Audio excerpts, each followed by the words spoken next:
Kuna taarifa ambayo kwamba niliweza kuipeana pale mbeleni ya kupeana waiver za land rates. Kuna baadhi ambao wameweza kuchukua natija na kuweza kulipa land rates zao, lakini sasa tu kuwajulisha serikali ya county, mategemeo ya serikali ya county, licha ya kuwa hatujaongeza bei yoyote, mategemeo ni kwa lazima yale ambayo kwamba yalioko yaweze kulipwa. Na kuna baadhi ya watu, na uwezi kuniambia ya kuwa wewe uko na ardhi, kwa sababu land rates zetu sio mamilioni, lakini ikiwa kila mmoja ataamua kutoweza kulipa, itafanya haya yote ambayo kwamba tunayafanya hayatowezekana. Hatuwezi kusema ya kuwa tunategemea mgao kutoka kwa serikali kuu.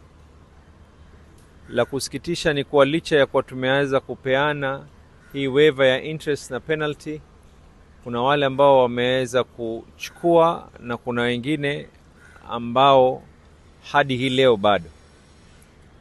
Agizo ambalo kwamba nimelipeana, kwa sababu sheria ya Rating Act ambayo kwamba iliweza kuwekwa sahihi na rais, serikali za county ikiwa umeraiwa kuweza kulipa, ikiwa umeelezewa lazima uweze kulipa, ukawa tu mwenyewe hutaki, kuna mambo mengi ambayo kwamba yaweza kufanywa, ikiwemo yule aliyoko katika ile nyumba kodi yake inaweza kuchukuliwa na iweze kulipa.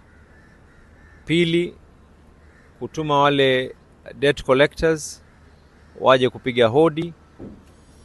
Tatu, hata ikiwa imeshindikana kabisa, serikali ya county ina haki ya kuweza kupiga mnada. Hatutaki kufika hapo, tunaomba tusiweze kufika katika sehemu hiyo, na ndio maana CC wa finance hii leo atafanya mpango kuongeza hii ambayo itakuwa ni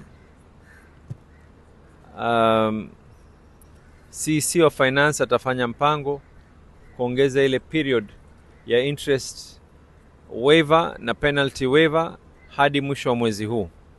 Lakini